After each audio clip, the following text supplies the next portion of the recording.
Hi guys, happy Saturday. I hope that you guys are in good health and all that good stuff. So we're gonna go back into the early Christians practicing magic and Jesus resurrecting with necromancy.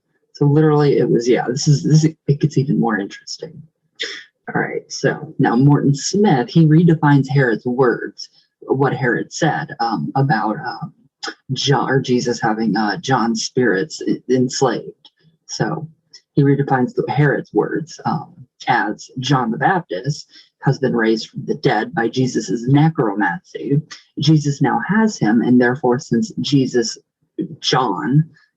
slash John can control them, the inferior powers work their wonders by him through his orders. So through Jesus's orders. All right, so Jesus was not averse to what others would unhesitantly define as necromancy. So, and then the Jews roundly denounced his raising of Lazarus as trafficking with demons. And we wonder why he got nailed to a stick. Really, people? I mean, you can't do this stuff back then. I mean, did we not learn any? Well, it was way before the witch trials, but now, even if it were merely a ritual and not a literal recall to life, I do not think he actually recalled anybody back to life. It was pure necromancy, mediumship, channeling, all of that. It still took place in a tomb, abhorrent and unthinkable to the Orthodox. Jesus should have followed what he was raised in, his own religion, his Jewish.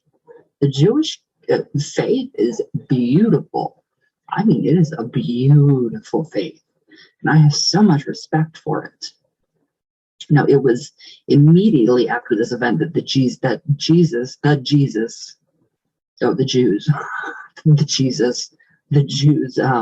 actually planned Jesus's downfall. So did Jesus, for so long, believed to be the epitome of divine love and righteousness?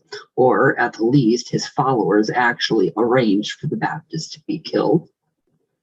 It's pretty, evident that it was Jesus and his cult followers that arranged for the Baptist to be killed. So certainly Australian theologian Barbara Thering believes so. I do too, Barbara, wherever you are. I would love to talk to you. So, as the Jesus cult was the only obvious candidate to benefit from his death. Here we go. So let's see. We have murder. We have Jesus, getting people to, showing, doing this showy stage magic and getting people, hooked in and then, convert them to their religion, his faith, his religion. So, but was it merely a political assassination? It was both. It was honestly both, is what I think. So, to clear the way for Jesus to take over, I think it was both. I mean, after all, John's cult, the Mandeans, still claim that Christ usurped and even perverted the Baptists' following. Hey, whatever. But if it was also a ritual murder, could it have been motivated by the dark desire to enslave his soul by possessing a part of him? I think it's all of the above, honestly. It is all of the above. He was that skilled in necromancy and, servitors and all of that. So, obviously. Now, actually, Christ's contact in the palace was presumably Salome, although possibly aided and abetted by a female disciple listed in the New Testament, Joanna, the wife of Chusa, Herod's chief steward. So, on the order of Herodias, Salome demanded John's head, although her identity was suspiciously obscured by the writers of the Gospels, because it's always going to be obscured. It is the feminine that they are afraid of, and so they get scared. They screw it all up. They rewrite it.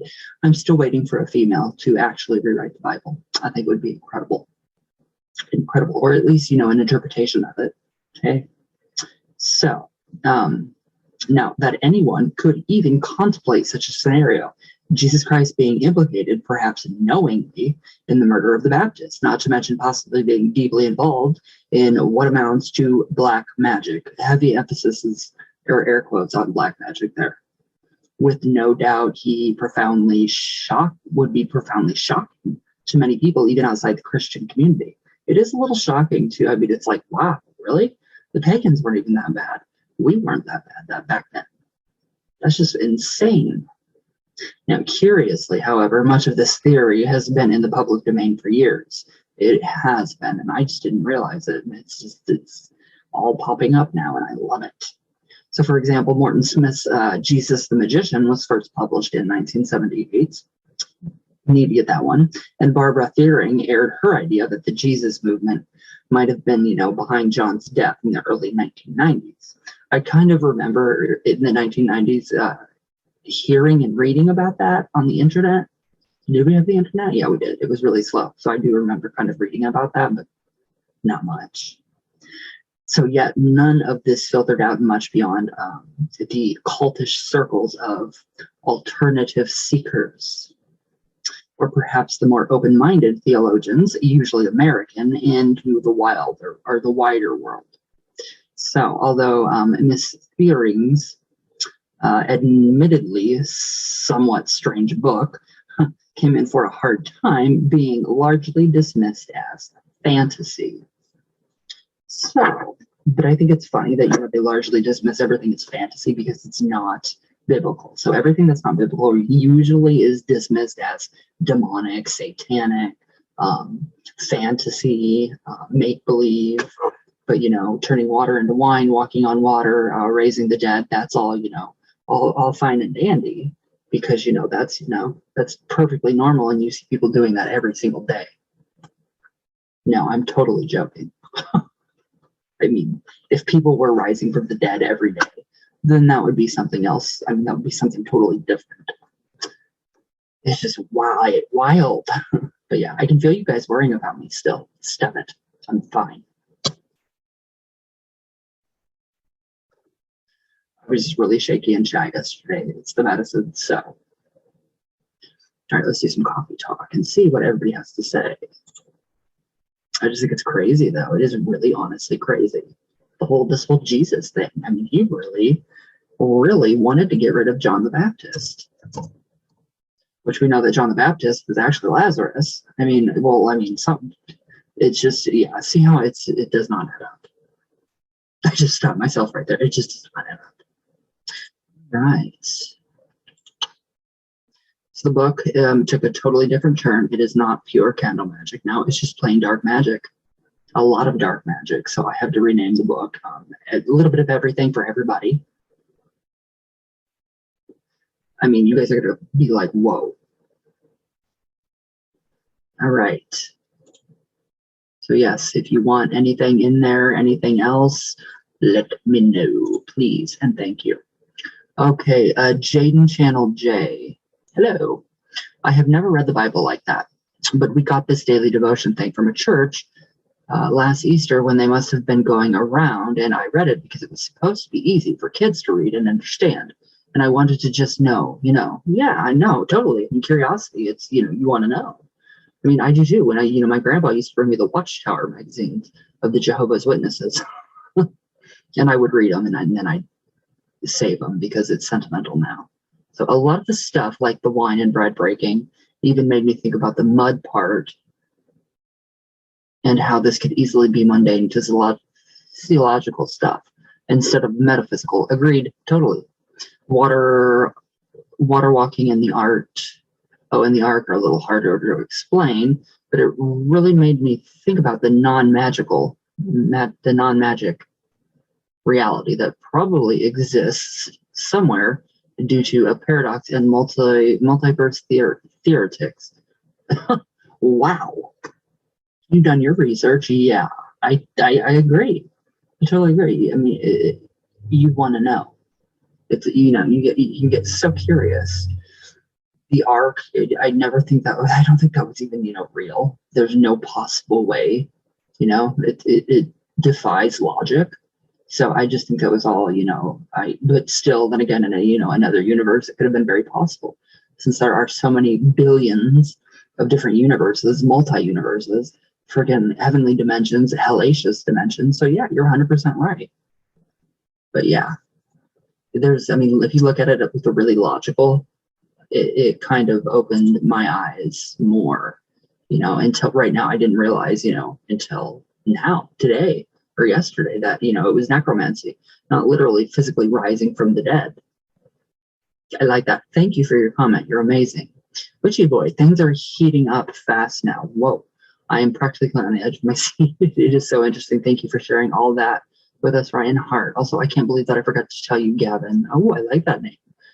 Gavin's name. LOL. Thank you for everything yet again. He's just so lost in what to do and how to deal with all of the crap that's been thrown at him from every direction. Oh, I had to put my plans for last night on hold so I could talk with him and beg Agatha to help him in whatever way she could. I don't like using my magic when I'm upset like I am. I think it's better because you can actually transform that kind of anger into positivity. I hope he feels better. I hope he feels better. I really do. I will let it giggle for it. All right, Lady Blind Wolf. Just found this. Wow. Oh, the Zozo thing. Oh, Witchy Boy. Hello again. Philip. I have not read that book yet. I'm going to look it up though. Thank you for the recommendation. Tony Garcia, how are you? Maria Renteria, Soul of Thorns. Hello. Suggestive. Hi. How are you? Lisa's Life. VC. It's been so long. I love you. Happy 00. Hello. Tony Garcia, Dean Cameron, Lady Blind Wolf. I love you guys. Don Reynolds, Sue Ortiz, Alexandra Hill. Hi, you guys. Smoky Shake, Jay Phoenix. Who else? Monique Traba. Hi. If I'm saying your name with an accent, it's because my R's sometimes roll, like big time roll, like Maria. I see Monique Traba. I don't know why. Probably because of all the different music I listen to, and it's in different accents. So I kind of just absorb it like a sponge. Alexandra Hill. Gustavo, my brother. Daniela Davis. Jasper, how are you? Amelia Fritz. Maria Renteria. Hi, guys. Malu. Keep away. Hi, you. Abby the Witch. Kali Fox. Mary Picard. Wild Child. Tarot. Bitter Almonds. Warrior Girl. Bay Magic. Soul of Thorns. Jay Oakley. Hello, guys. All right. Well, that is it for the day. Let me know what you guys think below. Literally, this is intense. So, but yeah, the book is totally, it's not even a candle magic book anymore. So I'm gonna have to go in and I'm gonna have to revise a few things in the beginning, but it is seriously a lot of darker magic. It's very dark, but hey, you guys wanted it. And that's the only way I really know how to do it. It's getting it to be dark. So, but all right, guys, I love you guys very much. Thank you guys for all the support, all the love, everything that you guys have to say. It really does mean a lot to me, especially when you guys watch my videos. If you like them, blah, blah, blah. It does. It means a lot to me. So if you guys only knew how much it does mean to me. But all right, guys, stay healthy, happy, safe, all that good stuff. Don't go tanning, wear sunscreen. I love you guys. I'm on Venus today. So all the way from here on Venus, all the way back down. It's kind of stormy here. And I love you guys, and I will see you all tomorrow. So thank you guys very, very, very much. And I love you guys.